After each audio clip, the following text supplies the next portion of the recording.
مساء الخير. النهارده الفيديو بتاعي عايزه اكلم كل ستات جيلي. هو ايه المصيف عندكم؟ بتربوا ولادكم ازاي في المصيف الغريب اللي احنا بقينا فيه ده؟ هو ده مصيف ولا ده دفع فلوس ولا ده استهبال؟ انا بتكلم بجد. انا ام زي اي ام بتسال، وانتوا عليكم الاجابه. جاوبوني انتوا، يمكن انا ام ظالمه، يمكن انا ام مفتريه، يمكن انا على مشكول زي الولاد ما بيقولوا لي، وبقيت انا كل حاجه لا لا لا. هم عندهم الاستمتاع في الصيف بيدفع فلوس. انا عايزه البيتش اللي ب 500 جنيه عشان ما يبقاش فيه ناس بيئه. انا عايزه البيتش اللي ما فيهوش ولا موجه.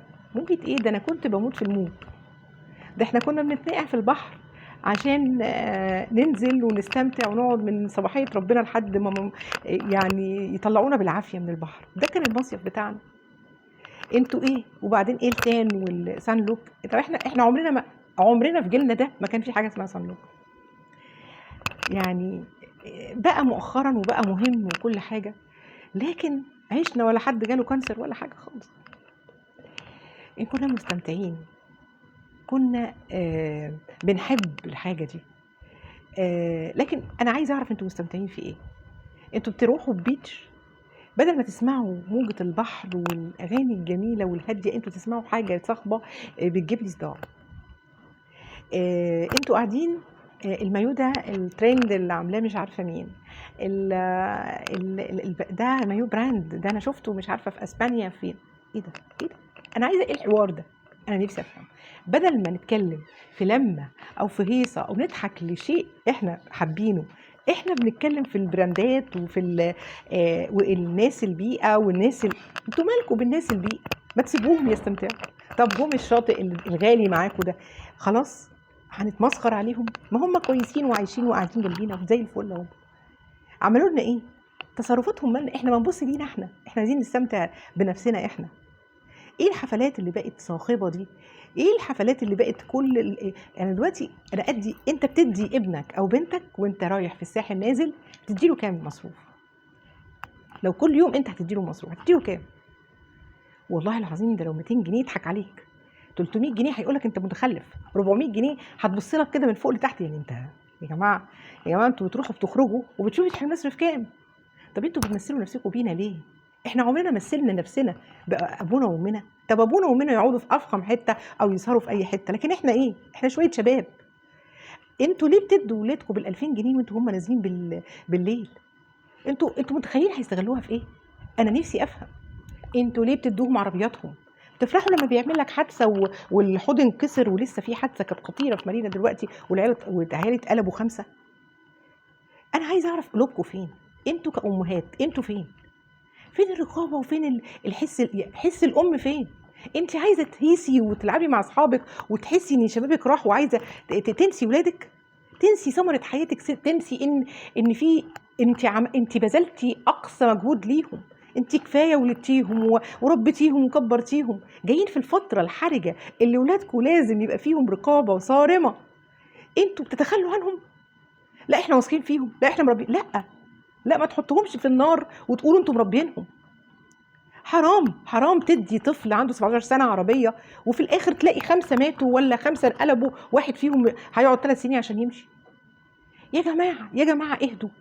انا عايزه اعرف انتوا فين الرادع؟ فين الجمال المصيف؟ يا سلام على مصيفنا احنا اللي كنا ننزل فيه البحر ونروح بالليل لجدتنا، ولا نقعد نسمع حكاوي جدتنا وخالاتنا وولاد خالاتنا. اجمل ذكرياتنا دي، اجمل ذكرياتنا. هم فين ذكرياتهم مع الولد اللي ضرب البنت عشان صاحبها؟ ايه؟ انا عايزه اعرف التفاهه اللي بقت في الولاد، اللي ماسك لابس عربيه، ايه العربيات الشيك قوي دي؟ هو ده اللي صاحبه، لكن لابس ماسك عربيه لسه مثلا مستعملها بقالها كذا سنه، ده ما نعرفوش. ده ولادنا؟ ده تفكيرنا؟ ده احنا مطمنين على شبابنا بالشكل ده؟ فين الكتاب اللي بيقروه؟ تعالوا شوفوا اي اجنبي بيقرا كتاب على طول.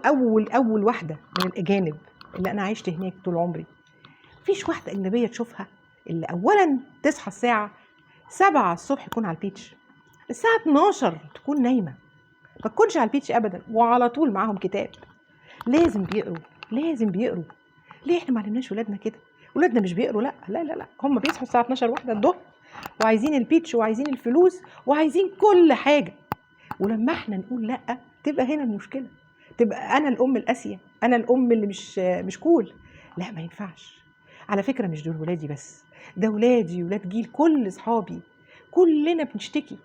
طب فين؟ طب بنشتكي وسايبينهم ليه؟ انا في امهات والله والله بحلف لكم ما يعرفوا ولادهم فين. هم سافروا مع اصحابهم، سافروا. انتوا سايبينهم تسافروا مع اصحابكم ومدينهم ايه؟ 10000 جنيه، 20000 جنيه. ده يا عيني مش هيكفيه، مش هيكفيه ايه؟ ده انت بتديله مصيبه، انت بتديله روح بوظ، يعني روح يبوظ، مش ممكن. الثقه لحدود. يعني انا ازاي ادي لاولادي الثقه كده في السن ده؟ حرام عليكم، انتوا بتدمروهم. في حفلات خطيره، في حاجات بيعملوها في الحفلات اخطر.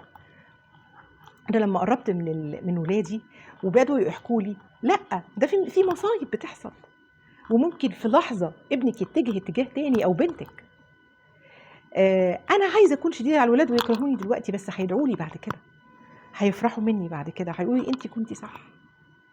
ارجوكم انتبهوا ان في مأساة دلوقتي، ان الشباب بقوا ياخدوا مصروف عالي جدا من امهاتهم، بقوا يركبوا احسن عربيات، بيعملوا حوادث، بيروحوا يدمنوا، بيروحوا يسهروا على بنات فاضيه، لا بيعملوا كل ما اللي انتوا ما تتخيلوش. هم عايزين يجربوا كل حاجه، لان واحد عنده 17 او 18 او 19 او 20 سنه هو في فتره مراهقه، هو ما كبرش، ما تقولوش ده داخل الجامعه كده، لا سوري بقى، ده هو هنا المسؤوليه وهنا الرقابه.